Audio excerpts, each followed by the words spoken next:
Hello everybody, welcome back to the channel. My name's Kevin, I'm a geek, you are watching Kevin the Geek, and welcome back to another Patreon guaranteed Super Geek request. This one of course comes from Bet. Why do I always do that? It's Brett, not Bet. Brett the Balding Brummy. I don't know why I just did that, I apologise. Brett's choice for this month is something based from when I did the Series 10 of Benidorm, because of course we had two coppers, or undercover coppers, or undercovered retired gay greengrocers. That was Hale and Pace. And I don't really know Hale and Pace. I don't know, a lot of what they've done. So Brett has asked me to watch Hale and Pace 10 Years Hard. This was broadcast on ITV in 1998 ahead of the 10th and final series of their successful sketch show. It acts as part documentary with a new interview with both Gareth and Norman, as well as a best of with many of their funniest and most outrageous sketches shown. So this should give me a really good idea of what to expect with these guys. Like I said, I don't really know what to kind of expect with them, so let's just see and find out. Naughty stuff makes me giggle like a silly little boy, really. Put the handle on this. I'm gonna give you a love bite on your neck so big. And there are certainly some big guns in the field today. Oh, man. It's utterly rotten to be ginger. No. Oh.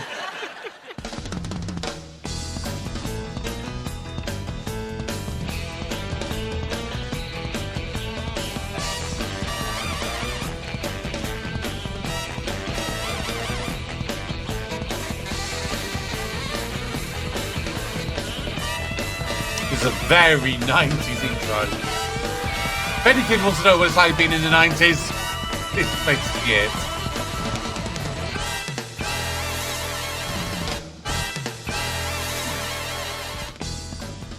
Why we're going is we believe that 10 is a great and a very magical number, and it's perhaps a good idea to maybe finish now and hopefully finish on a high note and with some great comedy, rather than it peter out and not be as good as it should be.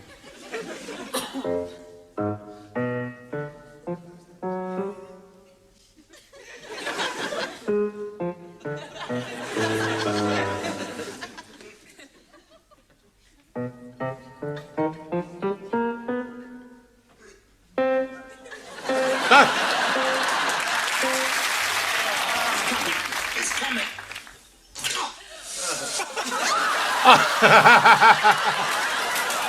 Okay. We first met at a college hall of residence in North Kent, where we shared a room. Yeah, I'd had a haircut and wore a tie and a suit and everything, and he had half his mum's curtains displayed in the middle of his Levi jeans. Yeah. And I thought we would never get on, and well, it's 26 years later, so obviously we don't. I love the little signs though, going like moustache, no moustache. That's kind of a cute thing. Oh, good evening, sir. Hello. How are you, sir? Lovely evening out, sir. It's fine, thank Are you a new member in the club, sir? Actually, I am. I didn't think I'd seen you before, sir. There we are. Oh, I can do that for you, sir. There we are, sir. Just do it there, sir. It's nice and lovely, sir. Lovely, sir. Oh, let me do that for you, sir. Oh, thank you, sir. Comb, sir. There, that's lovely, sir, isn't it? Fine, There thank we you. are, sir. Oh, let me do that for you, sir. I can do that, sir. There we are. Dub, sir. Soon have them Don't nice touch and your bright. cock. Lovely pair of shoes, sir, if I might say so, sir. Yes. Lovely. See your face in them now, sir. Lovely. Over here, sir. Yes, sir. Certainly, sir. Oh, no, I can do that for you, sir. I can do that. No, sir, no, no, please, no, I no, can do no. that for you, sir. Now, just hold the jacket, sir. Take a little step forward, sir. Just a little step forward, sir. There we are, sir. Yes, that's nice, isn't it, sir? Oh, let me get that for you, sir. There we are, sir. There we are. So, just open your legs a little more, sir. Just a little bit more, sir. Legs apart. There we are, sir, and out she pops. There she goes, sir. I'm surprised you could be. Dining in the restaurant tonight, sir? Lovely food, sir. Marvellous chef, sir. All finished, sir? Just a little shake. Another little shake, sir? There we are, sir. Now, just stick the bottom out a little bit, sir. Just a little, and raise the right leg, and in she goes. There we are. And there we are, sir, and there we go, sir. There we are, sir. Thank you very much, sir. Lovely, sir. Wash your hands, you dirty animal. Actually, technically, yeah, it's kind of him. I'm surprised he was able to pee, though, because, yeah, for you ladies out there, you don't know what it's like being a guy in a public toilet. It is the most horrible thing of having to play chicken to work out which urinal you can stand at, that you don't have anyone too close to you, that they put that unnecessary pressure on you, which means that despite the fact you are literally bursting at the seams, nothing will come out. Guys, you know what I'm talking about. We've all been there. Oh, this bit's great. It's really scary. Oh, watch this. It's really gross. It'll make you sick. It's one of them. Oh, watch. Any minute now, the bloke's head explodes. Oh!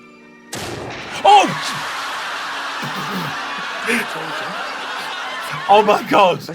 Oh my god! I need to see that again. Oh my god! Oh, watch. Any minute now, the bloke's head explodes. Wow, that must have been like the quickest, like crash. I can't remember the term. Hard cuts, snap cuts, something like that, where you've literally gone from a person to a dummy. The best thing about working in a double act is the security blanket, I suppose. Because Norman bought me a security blanket for Christmas. Now, it's having the security blanket of a partner. It's helpful in that the whole weight of a performance is not on your shoulders. Excuse me, sir. I'm sorry. Quick survey, sir? No, I'm late. I won't take a minute, sir. No, I'm sorry, I just haven't got the time. Just one question, sir. No. Just one question. No, please. No, I'm Just sorry. one. Look, really. Oh, just one. It won't take. Please, sir. Please, sir. Please. One more time, sir. All right. Now, do you like cottage cheese? What? Yes or no? Well, yes. Thank you very much. Just one question. Yes. After all that, I'm sorry. ask me another question. No, I haven't got any more Well, questions. ask me another question. You stop me. I want more than one question. Ask me Go away. No, Leave me alone.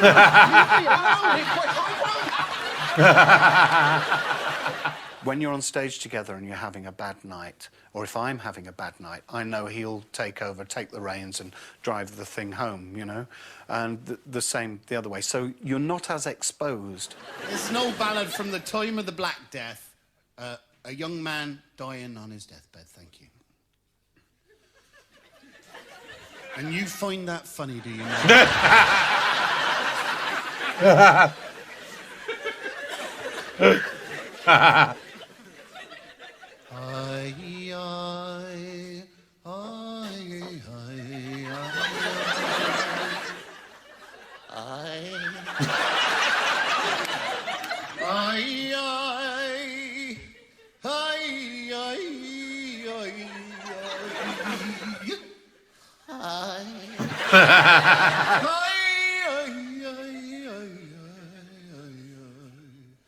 I'm dead. Thank you. Simple.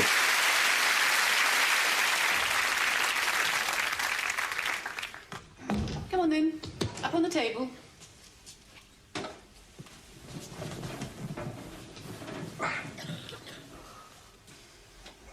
What would you like? Essence of pine and strawberry potion or mixture of musk? I don't mind. Whatever you think best. First one sounded quite nice.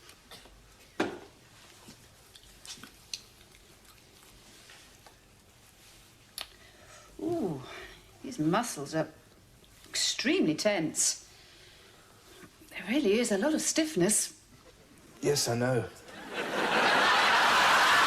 Because of my Roman Catholic upbringing, I think naughty stuff makes me giggle like a silly little boy, really. Yeah. And even though I'm a man of some 44 years and mature in all my ways now, if someone says Willie, I'm afraid it makes me laugh. Yeah. And so we come to the final of the 100 metres, and there are certainly some big guns in the field today. In lane 1, it's the American world record holder, Johnny Big Banana Lewis. In lane 2, we have the hugely talented Canadian Ben Cucumber Jackson. Running in lane 3, it's Britain's very own Chris Prize Marrow Alcott. My, what a prospect that boy is. And finally, in lane 4, in German, Hans Knockwurst Pants Muller. And the starters calling them to the blocks. Oh, but wait a minute, there's a last-minute entry. Yes, oh, no. It's Sweden's Jan. He had no toys as a child, Johansson. Stop. What a contender.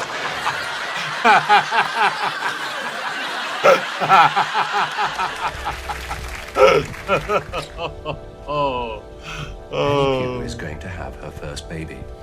For Penny and her husband Alan, this is the most important event of their lives. Like many women, Penny is a great believer in natural childbirth, the process of giving birth whilst immersed in water. So it's no surprise that Penny and Alan have decided that their baby will be born here, at the Jacques Cousteau maternity unit. Was there a joke there that I didn't...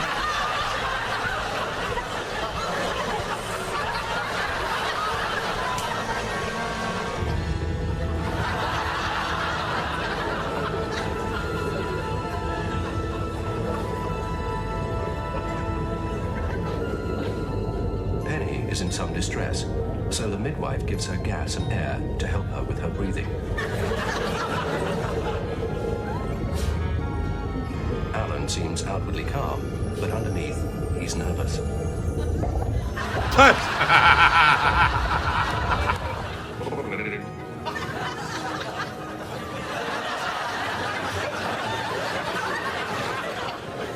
Penny is fully dilated. Her baby is about to be born.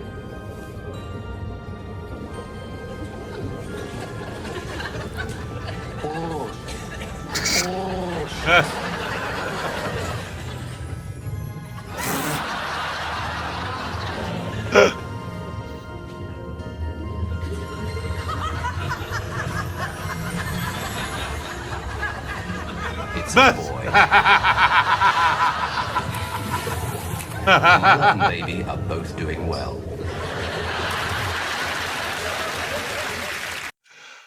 Considering I'm actually a qualified scuba diver and I can go out scuba diving, and I had to do this whole course and everything I'm learning all about scuba diving, I feel a little bit stupid is maybe one word for it. The fact that I didn't get why people were laughing when they said about the Jacques Cousteau ward. I had to quickly Google it as I was watching that, and it turns out that Jacques Cousteau is one of the co-inventors of the main scuba tanks and apparatus and everything. So yeah, once I Googled that made so much more sense. Unfortunately, I had to Google it in order to get the information. So yeah, I'm feeling a little bit stupid right now. Got a bit of bad news today for Mrs. Hardy. Her pet poodle Wesley had to be put to sleep, so try to break it to her as gently as possible. Had to put your dog down. Oh, is that supposed to be a role for Harris? Yeah, I suppose the worst thing with having a partner is that although you're obviously coming from a very, very similar standpoint, because we go into these things like anybody in our job, we go into these things into such fine detail where you take just a tiny, tiny step to one side in terms of what you think is right and what is wrong and what is funny. And they are disagreeing, and it seems like you're talking in fluent Chinese, that they can't understand the obviousness of what you're saying. So stalemate occurs a lot. Like in any two people. Yeah, well, I think it's funny. Yeah, well, I don't. Yeah, well, I said I do. Yeah, well, I'm saying I don't.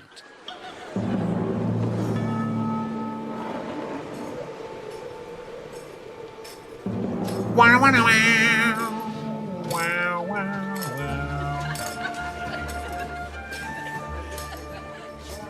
What'll it be, stranger? Whiskey. One whiskey coming right up.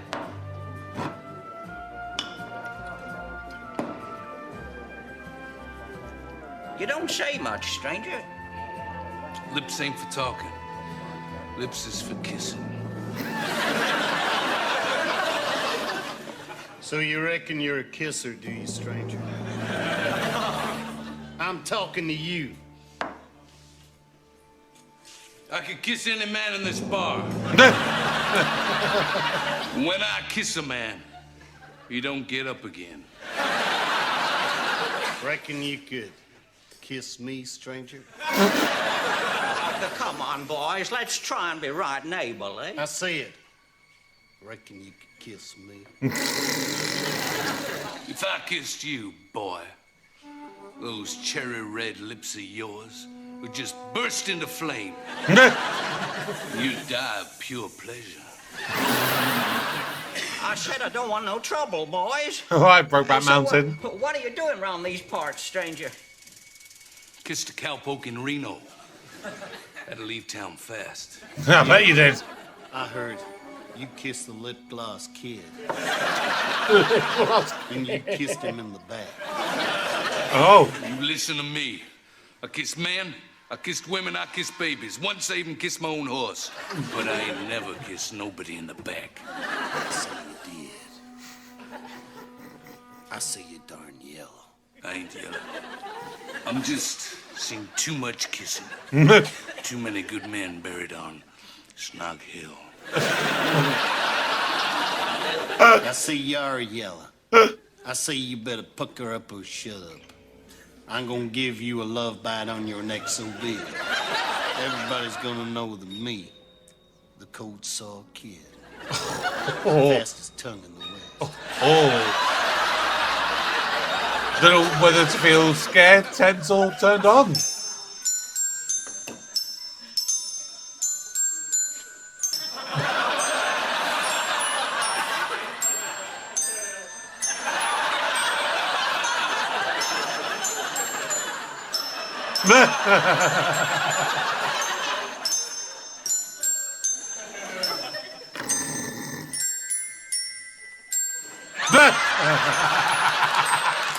Okay, boys.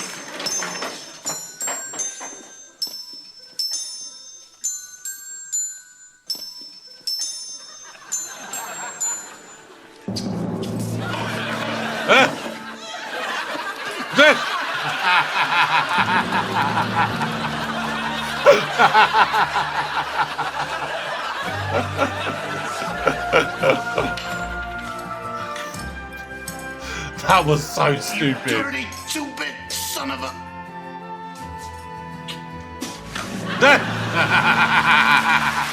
Nice.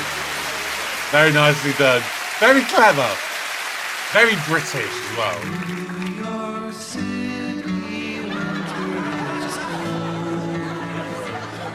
It's cold in New York City in the winter.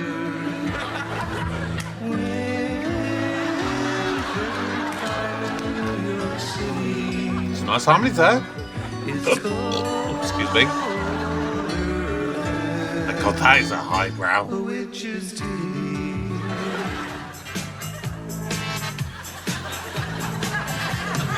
I wear silly frilly shirts. It makes my nipples hurt. You like a squirt? I'll be your girl like Yogi Bear to Boo Boo. My kid style big Mr. Ranger isn't gonna like it. Your question, ask it. Don't steal the picnic basket of life. Don't know what. Hi, it's ZZ Top. Heading for the desert, that's where we meet the chicks. The ladies kinda like it when we do our party tricks.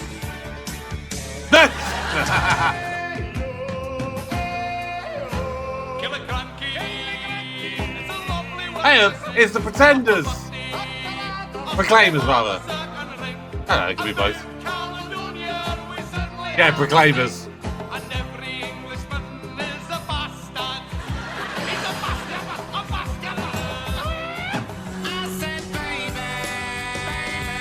And now we got Oasis. Your boyfriend's going crazy. In the back of my car, he found your wonder bra.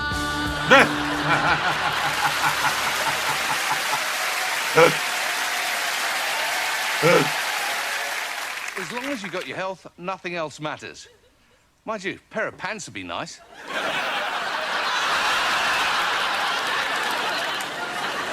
Let me through, please. Come on, let me through.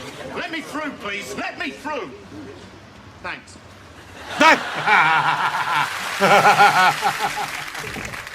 Right. Stand clear, everybody. Oh.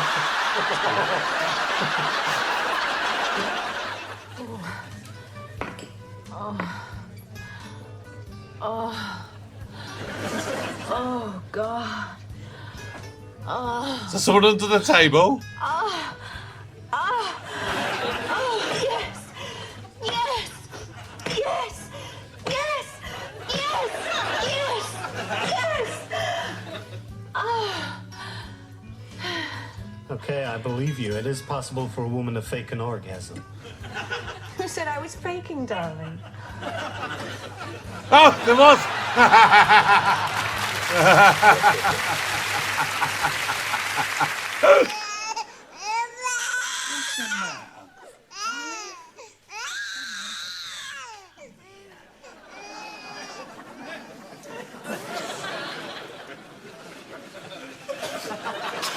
I was wearing a golf club.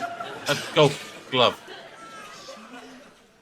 Get some Zeds, go to kit, inspect your bleeding eyelids, shut your gob, shut your rat, you noisy little cat. Are you teething or what? Have you got a spot, a gut rot? Are you peckish, is that it? Do you want a bit of tit? Hold up, here we go. There's a rumble down below. Fill your slacks, be my guest. With a large portion, yeah. Poor little baby. He's got for life. We wrote this song called the Ginger Song because our script editor is a man called Richard Parker, who is unfortunately discoloured in the hair department in a gingery sense. He's brunetely challenged. He is. His parents couldn't quite make blonde, and they didn't want mouse, so, you know, they stopped somewhere at the other end of the spectrum. And I remember sitting in a script meeting one day and looking across at him and saying, it must be awfully, awfully rotten to be ginger. And Gareth said, God, that sounds like a song. Red-headed Englishman can't sit in the midday sun. My freckled skin's as white as alabaster. But 5 minutes in the sun and mine is not. Now I look like a blistered crimson lobster. And I sit in the shade enjoying the rocks. On the beach one sees a blondie, but is it natural? With a ginger-headed person, it's easier to tell. 'Cause I must confess, red mustard crest grows in my dingly den. Oh. Sticks out a mile when you're ginger. Oh yes, it's utterly, utterly rotten to be. You need grit, you need guts when you're dunking ginger nuts. It's Oh. Utterly rotten to be. My wife sang Well, at least you got a ball packet of ginger nuts today. trousers, she sees red. It's utterly, utterly rotten to be. bouncing balls of Boris Becker, painted carrot around his pecker. It's utterly rotten beneath these pants of cotton. It's utterly rotten to be ginger, and that's that. The gingers do get a lot of stick, and I will admit that over the years I have been partial to making the odd joke to ginger, or rather, shall I say, brunetely challenged individuals. But I've never actually really met one, like properly, like properly. It's usually when people have dyed it. That's when I would have made the jokes. But then I met someone who was a natural ginger, and I worked for him for a little bit. And he went out for just the afternoon, one summer, and he came in the next day. And you know how they make the jokes that they burn easily, and that they've got loads of freckles and things all come up and everything. Yeah, that happened to this dude. It really did. So it's safe to say that the stereotypes are not without substance. Lots of sketches over the years that we've done that make me cringe. I can't bear to watch them and to think that I'm in them. It's just, it makes me want to go and live in Germany, really. When, let's face it, they're not noted for their sense of humour, in the English sense anyway. And I think if I had to pick one, and I have to pick one that we wrote, because it would be unfair to other writers on our show to choose one of theirs and for me to be on television saying, I hate your stuff. So I'll choose one that we've written. And it was a song called The Humparder, and it was a parody of the Lambada. And I'm particularly ashamed of this because it was my idea. Gareth didn't want to do it, and I forced him. Latin guys who were looking for love walked the beaches of Copacabana, trying to find a lovely dancing girl with who to do the lambada. But the English, they have the dancing skills of a drunken Douglas Bader. So they don't do the lambada, They just do the humparder. forget the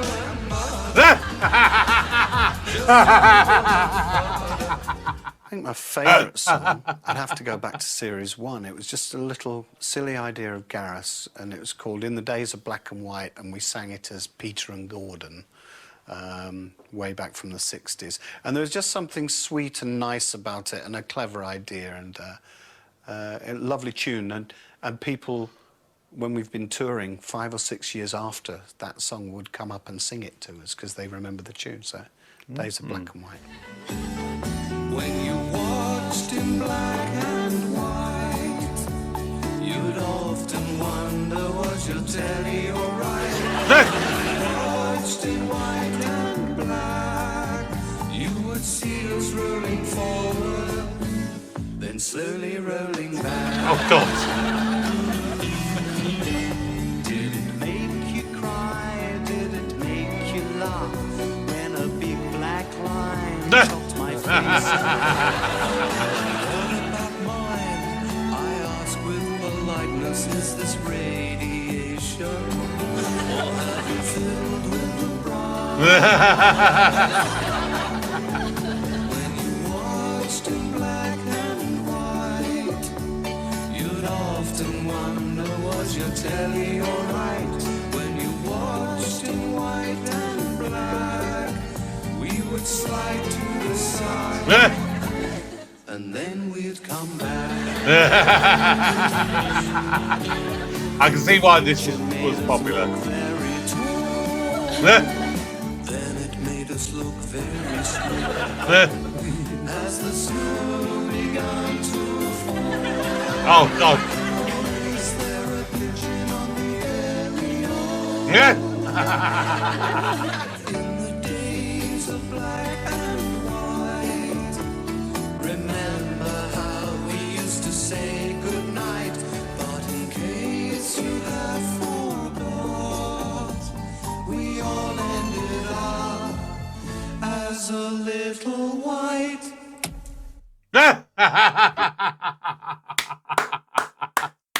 That was very good.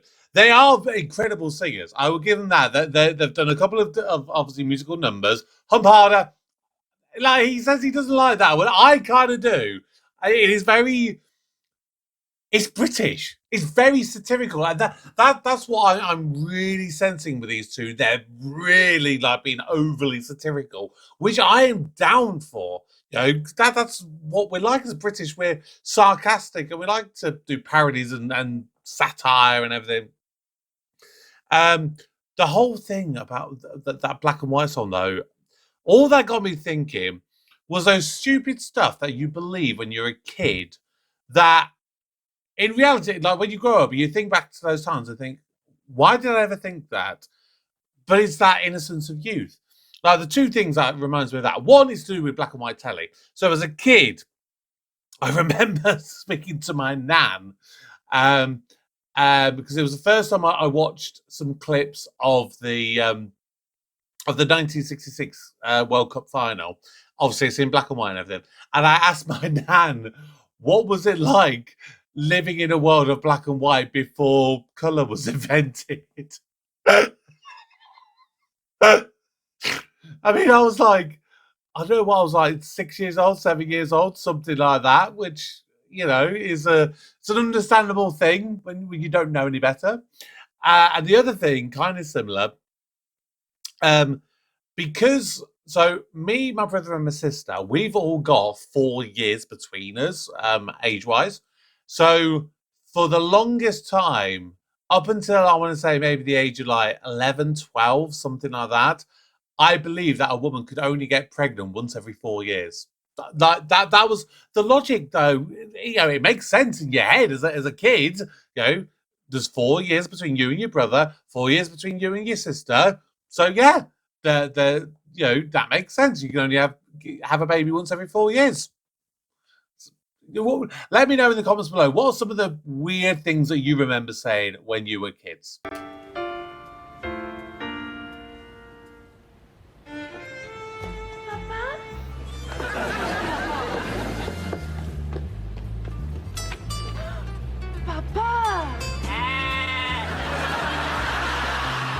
Oh, Papa! Yeah. It's a man's life in the British Army. That's why I can't stand it.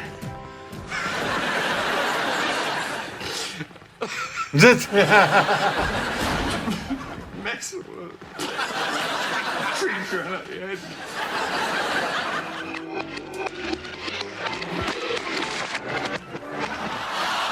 Hey, when we walked in Red Dwarf backwards.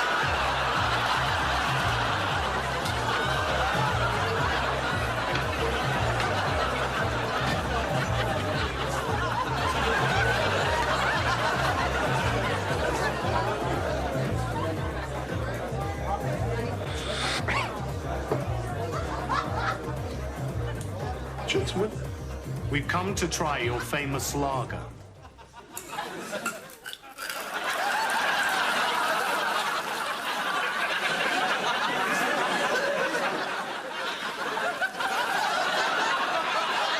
Oh! You dirty animal. It's Pissner for the backwards lager drinker. Yes,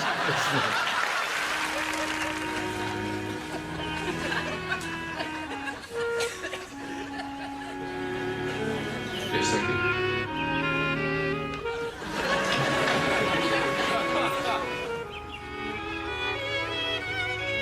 Ted shouldn't still be doing that at his age.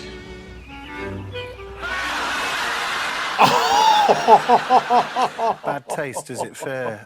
Yes, I think it is probably fair.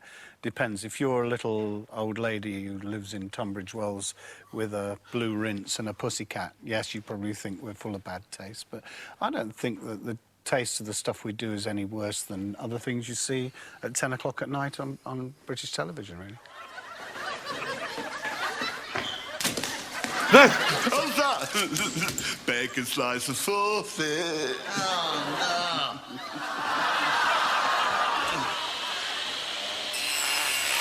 Oh, Oh! Oh! Oh! Oh!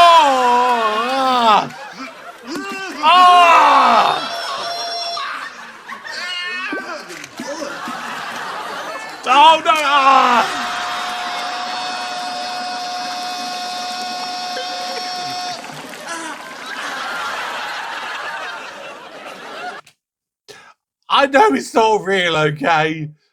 But there's just something, it's just some sort of involuntary reaction that when you see someone in pain like that, and like that, the hands burn, whether they put that into salt or into lemon juice, that you know is going to absolutely kill. You just feel your testicles shoot straight back up into your body. Just putting it out there. That's a vision you probably didn't want to know.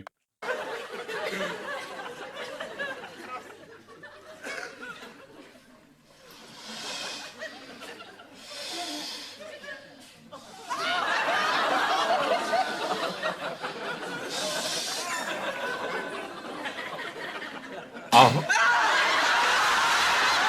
Ah! Then there goes the other one.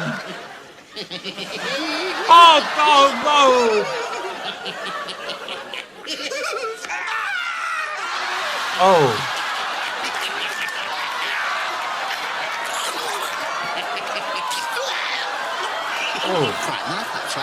Oh. 10 years ago, show 1 of Hale and Pace featured a sketch in which we had a model of a cat in a microwave. And even now, today, when we go anywhere, people will say, "Got your microwave with you? Have you, mate?" You know, because that's British humour, That's how your mum isn't it? speaks, though. She does. There's a lot of controversy or even controversy at the moment about bad taste on television. But of all the things you can do on British TV, swearing, sex violence, nothing causes more of an uproar, nothing causes more anger than being cruel to animals. Isn't that right, Karen? Yeah, that's absolutely right. Especially if you take a lovely, lovely furry little kitten like this and...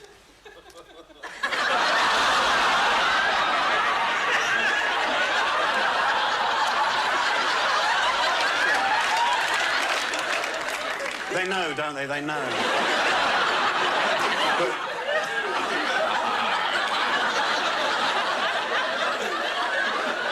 Seriously, though, we wouldn't do anything like that, would we, Gary? No. Certainly not.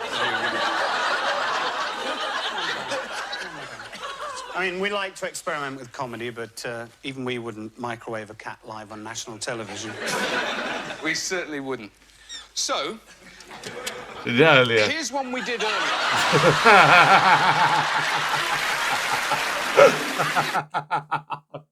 The thing is, you would not get away with that these days. You really wouldn't. It's ridiculous how people just can't take a joke anymore. Like, do you remember there was that incident a couple of years ago? Do you remember where like a woman, she was caught on CCTV, like she put a cat in a bin or something like that, right? Horrendous, absolutely horrendous, right? And then on the one show later, like that week, when obviously it was like one of the big stories of the week. Jason Manford, I think, was like a guest presenter on with like the main host, and they were talking about it and everything like that. And apparently, like Jason had to kind of fill a bit of time, and so he made this joke, and it was along the lines of like, you know, I thought it was horrendous. It was the most awful thing that's ever happened. Blah blah blah blah blah. My dog, on the other hand, I showed him the video. He laughed his ass off, you know, which is, you know, that's not a bad thing to say because obviously a dog can't watch it and a dog wouldn't laugh, you know, unless you're in like an Acme cartoon kind of thing. But apparently he got complaints about that, so he had to issue an apology the following night on the one show, and he was like, "Well, I'm not going to do it. I'm not going to do it. I don't see why I should apologise. You know, it's a joke, and I'm not making light of it. It's clearly a joke." And then, so like, his apology was basically, I want to apologise on behalf of my dog last night for finding it the funniest thing he'd ever seen. Like, that was his way of getting out of it, because I'm like, yeah, people who took offence at that joke, they've got bigger problems to worry about.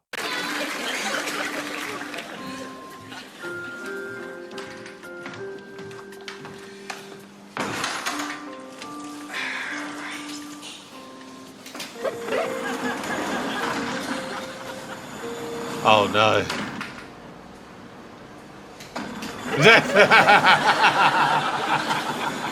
I've had to do that. That is awful.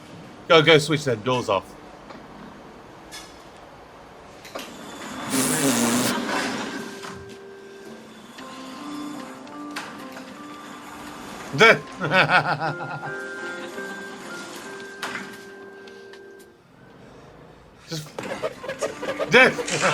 Oh! Ah! Oh!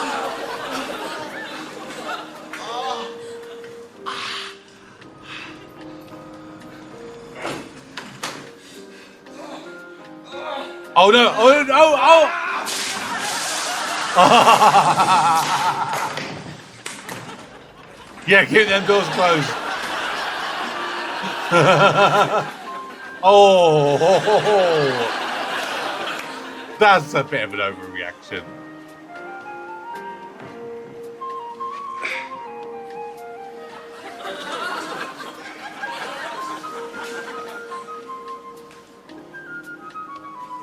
No! He's still going for him. He's got persistence, I'll give him that.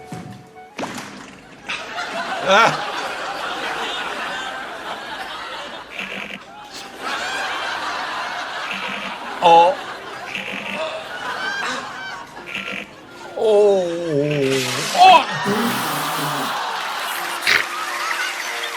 What would you say to someone who might describe your material as offensive? Welcome. Oh my God.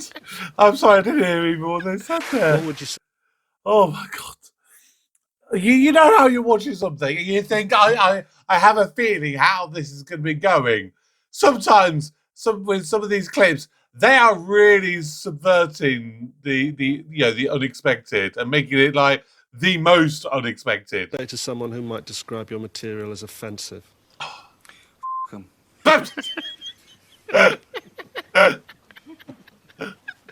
What would you say to people who describe our material as offensive? I'm very, very sorry. I didn't mean it. You can use either of those. Hurry up in there, please. Yeah, all right, hold on. Can't get around the S-bend. You ain't got a stick in there and poke it with or something, have you? No, I haven't. Please hurry up, I'm desperate. Right, keep your knickers on. Stick these lot in the river, I suppose. Oh!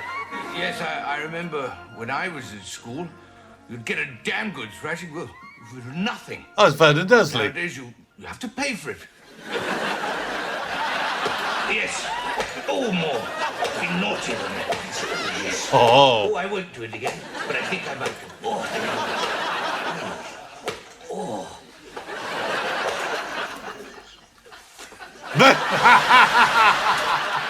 I mean, I wouldn't say no to her.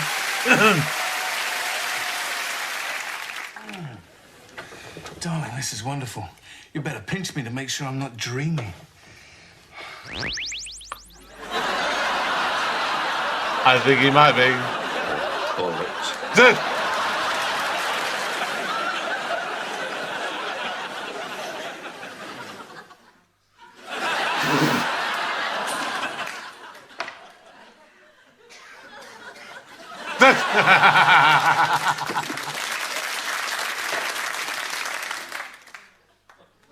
Who's nicked my book inside?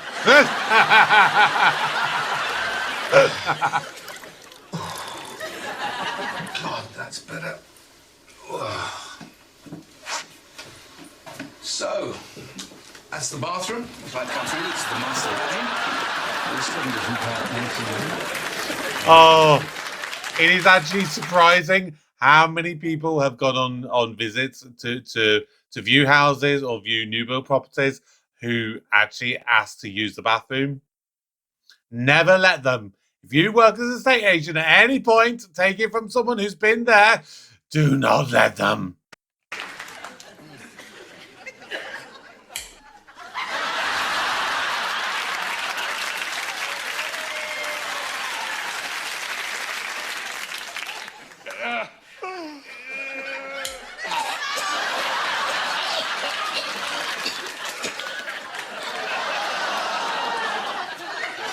Ugh.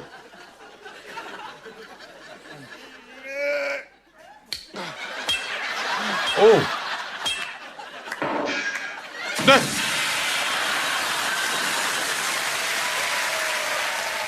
When we were touring in Australia, we didn't know really how it would go.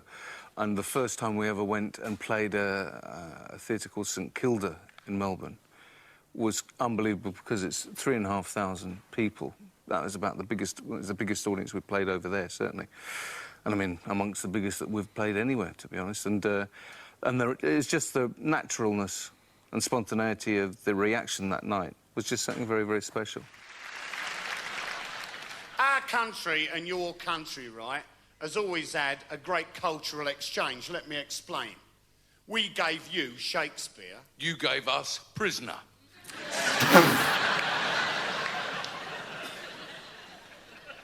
We gave you the Royal Ballet. You gave us dwarf throwing. We gave you cricket. And you gave us a bloody good thrashing. Yeah, they did. Many times. times. Were born out of a black plastic bag, really. There were 2 old dinner jackets were given to Norman by a peripatetic hairdresser. No, she was quite good. She was all right. So she knew that Norman did a bit of drama-y stuff and all that, so gave him this bag full of old clothes, you know. And within it were these 2 enormous dinner jackets. And we were writing that day. And I said, all right, we'll try these on. Maybe we can use them as props or whatever. And tried the first jacket on, and it was probably about sort of 6 inches of shoulder pad extra, you know, to your sort of breadth of the body. And it just seemed a natural thing to go into. Ron. And in fact, Norman's wife had brought us a cup of tea, I think, and we wouldn't let her out of the room unless she paid us the money to get out, you know. So it was then they were born. Ronnie, I like hanging baskets. Yeah. This one's a Jehovah's Witness. Oh. Remember, always practice safe sex. When Ron practices safe sex, he always uses a sock. A condom. Sock on the door. You put a sock on your foot. Mine is a foot.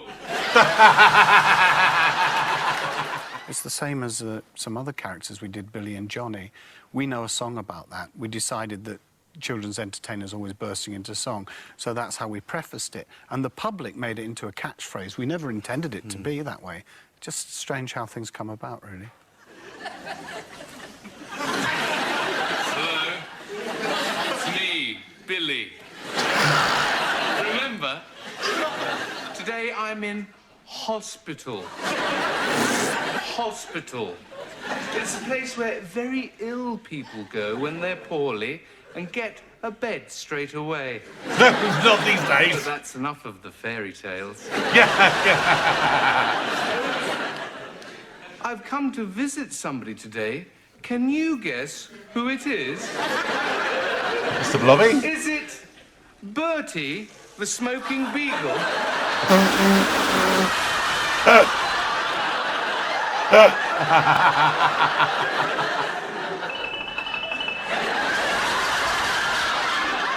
Is it Harry, the jaywalking hedgehog? No, I've come to visit Johnny. I'm over here, Billy. Hello, Johnny. Hello, Billy. Hello, everyone. How are you today, Johnny? Oh, I'm in complete agony, Billy. I'm in excruciating pain, thank you very much for asking. Johnny's had an operation. I wonder if you can guess what sort of operation. Do we want to know? I'll give you some clues. Yeah.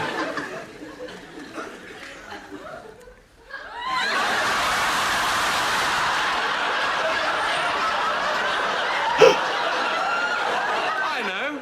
You've had a nose job. Yes, that's it. No, Billy, not a nose job. Here's another clue. Yeah. I know. You've had your brains removed. No, not quite, Billy. I'll give you one more clue. See if you can guess what operation. One skin. Three skin. Ah, zippy, zippy.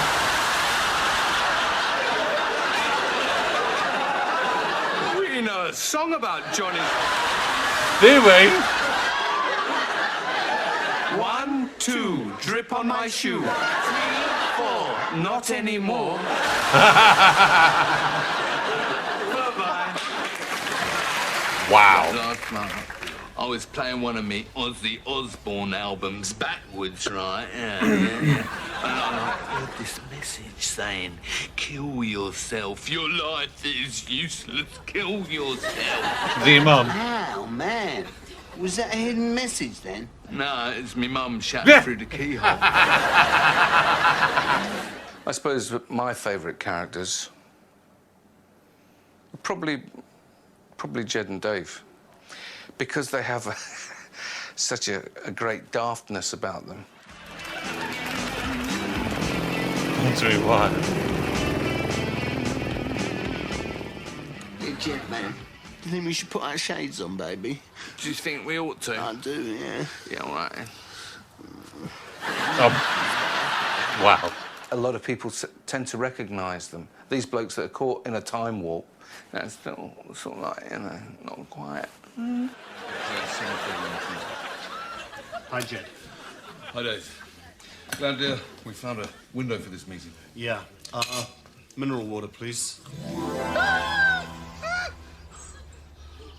Oh, Jed, what a nightmare. Svenska, the whole central concept of the idea of the Swedish sketch was nudity. And it was juxtaposed with the northern wimpy couple of English people going to Sweden. And in spite of my lack of interest in using nudity just for a cheap joke, I still think that's probably one of the funniest. It was also, I think, my favourite sketch because even the people who delivered the milk to the set that morning turned up on the set, and they were amongst the 2,500 people watching this thing being filmed, whereas normally there'd be maybe 40 or 50. The whole walls were bulging in this building because so many people had forced themselves in. It was a lot of fun. Ah, Nigel, Helen. Hello. Welcome to Sweden. I hope you'll be happy during your stay with us. Thank you, Lottie. Please be coming in. Jan is in the living room.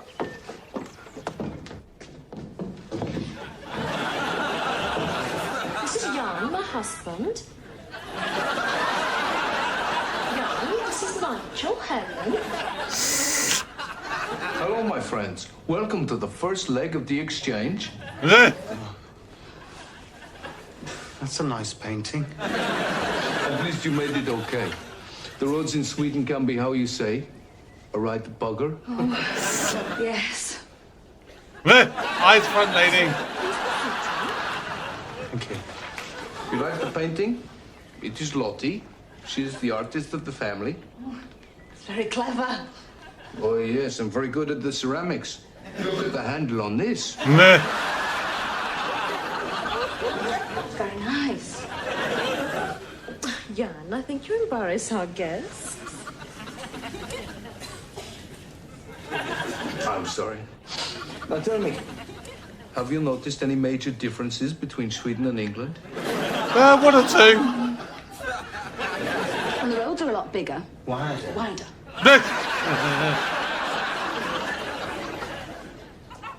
That's a lovely view. Out of the window, I mean. Yes, we are very lucky here. Maybe after I show you, take you for a drive in the Volvo, have a crash. It's perfectly safe.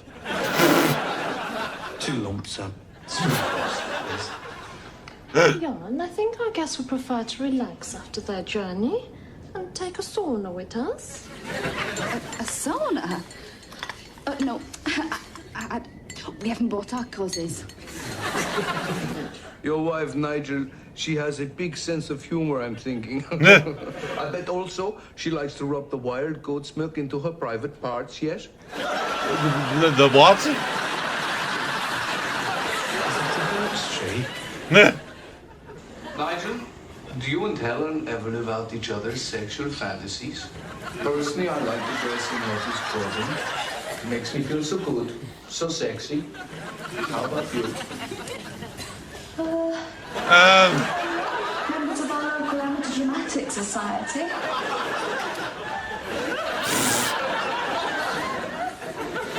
So we moved to the house in West Didsbury because it had a bigger garden. That's very interesting. Helen, do you achieve orgasm through oral stimulation or during intercourse? A bigger garden, you see. I'm a cunnilingus person myself. I bet you are. Whereabouts in Sweden is that then?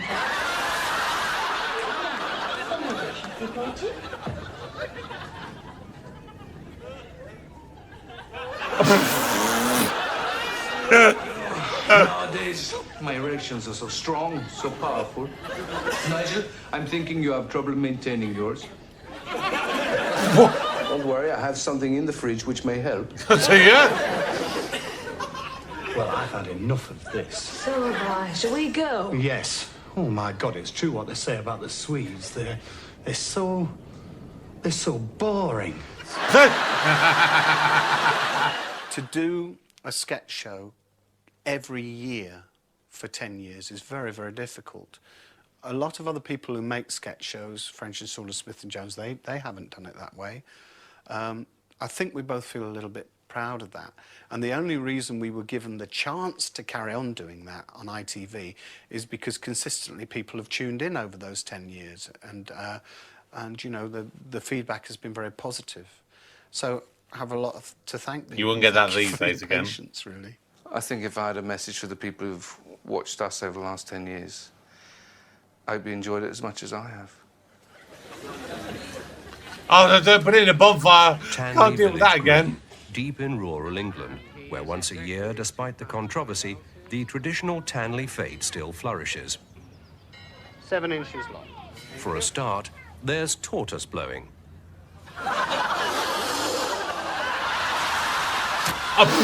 Oh, wow.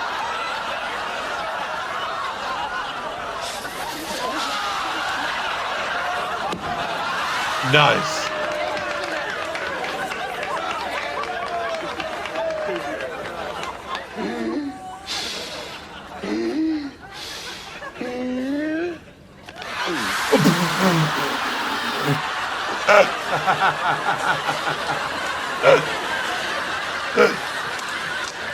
Many people are up in arms about this activity. So how do the people of Tanley answer these allegations of cruelty? Ah, yes, well, one hears similar arguments about cruelty with the Grand National, doesn't one? But as far as I'm concerned, if the tortoises don't enjoy it, they wouldn't compete, would they? Oh.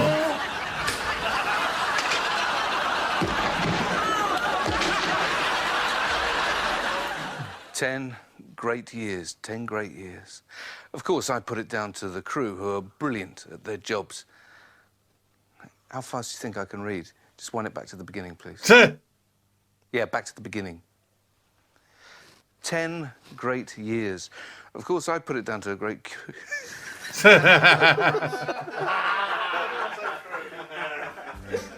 am a black cab driver, or come from London, white and on the side. What can you say? I can say a large portion, yes. A large portion, yes. Portion, yes. Portion, yes. A large portion, yes. A large portion, yes. I hope you've enjoyed Hale and Pace, but now we have to go. But we've got one thing to ask of you. Tell me, did you enjoy the show? And Yes! You say, bollocks. Bollocks. What a lovely thing to say. It's a load of bollocks. Bollocks. I wouldn't scrape you out the sole of my shoe. No one means less to me than you. I tell you what you mean to me. Dysentery. You got a face that I wanna slap. You're about as welcome as as a dose of the clap. You're overtaking from a hobo's nose. Got me. The only culture you've got is growing between your toes. Friendship, friendship. What a pile of steaming horse shit. But we'll stick together like milk and honey. 'Cause we both need the money.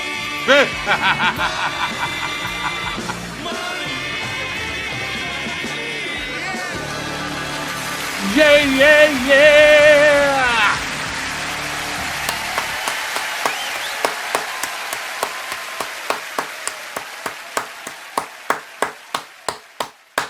Oh my word. Holy crap balls, Brett. What the frickety frack did you just make me watch? Oh,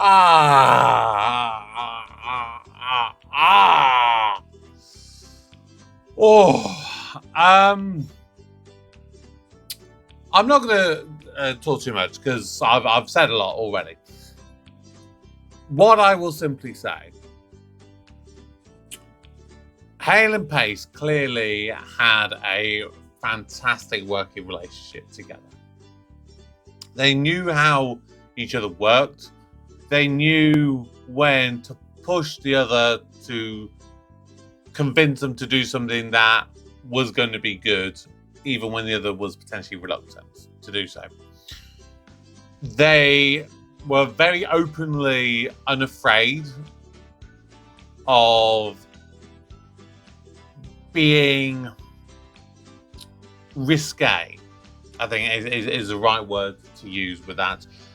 There's no way that you'd get away with some of their sketches in today's world. Just in the same way that you wouldn't get away with things like from Little Britain, like Rising Damp, things like that. They are very much of its time. And some of that comedy is what I would probably define as shock comedy. Was it bad? No. Did I laugh? Yes. Was there a purpose to entertain? Yes. Was I entertained 25 plus years later? Hell yes. I was very entertained. Was there some stuff that is inappropriate for today's world? Yes. Do I care? Not really. Because again, like I've said with many things, you have to understand that certain things were of its time, and you can weed out the stuff that is not as culturally appropriate, and you just don't watch it. Unfortunately with that one, I kind of, a couple of those I was like, oh, I kind of have to watch this, but you don't know what's happening. But they're not the ones that are going to stick in my memory. The ones that are going to stick in my memory are things that made me laugh and can still be watched now, and they haven't really aged. So yeah, Brett, what the hell did you frickety frackety making me watch? Something frickety frackety good. That's all I can say. So thank you all once again for supporting me, for giving these guys 10 years worth of being able to be on telly and to entertain people. That's all I can say. And thank you for allowing me to watch it and get some enjoyment out of it 20 plus years later. That is going to do it for today. Please drop your comments down below. Let me know your thoughts. And of course, as always, please subscribe, turn on notifications, join the Patreon if you want to get early access or other benefits. But for now, my name is Kevin. I'm a geek. You've been watching Kevin the Geek. Goodbye.